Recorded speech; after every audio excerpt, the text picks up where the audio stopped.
Welcome back to Tiger Rising. We're going to read chapter 2 today. It's short, but it's really good. You'll be confused at first because you won't know where Rob is, but you'll figure it out quite quickly.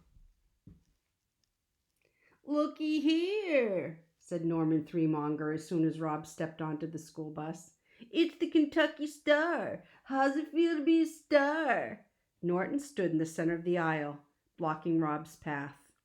Rob shrugged. "Oh, he don't know," Norton called to his brother. "Hey, Billy, he don't know what it's like to be a star."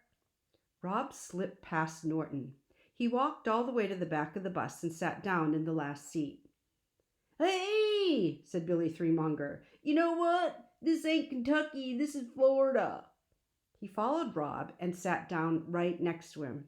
He pushed his face so close that Rob could smell his breath. It was bad breath. It smelled like metallic and rotten.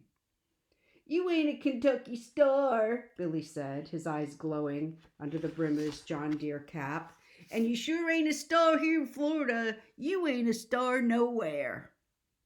"Okay," said Rob. Billy shoved him hard, and then Norton came swaggering back and leaned over Billy and grabbed hold of Rob's hair with one hand, and with the other hand he ground his knuckles into Rob's scalp. Rob sat there and took it. If he fought back, it lasted longer. If he didn't fight back, sometimes they got bored and left him alone. They were the only 3 kids on the bus until it got into town. And Mr. Nelson, the driver, pretended like he didn't know what was going on. He drove staring straight ahead, whistling songs that didn't have any melody. Rob was on his own, and he knew it. "He's got the creeping crud all over him," said Billy. He pointed at Rob's legs. "Look," he said to Norton. "Ain't it gross?" "Uh-huh," said Norton. He was concentrating on grinding his knuckles into Rob's head. It hurt. But Rob didn't cry. Oh, he never cried.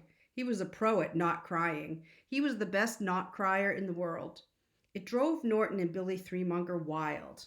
And today, Rob had the extra power of the tiger. All he had to do was think about it, and he knew there was no way he would cry, not ever.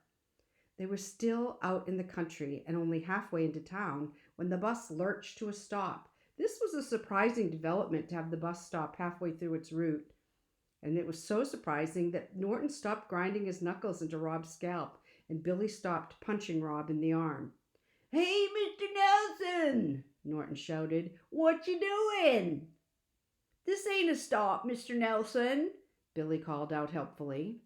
But Mr. Nelson ignored them. He kept whistling his non-song as he swung open the bus door, and while Norton and Billy and Rob watched, open-mouthed and silent, a girl with yellow hair and a pink lacy dress walked up the steps and onto the bus.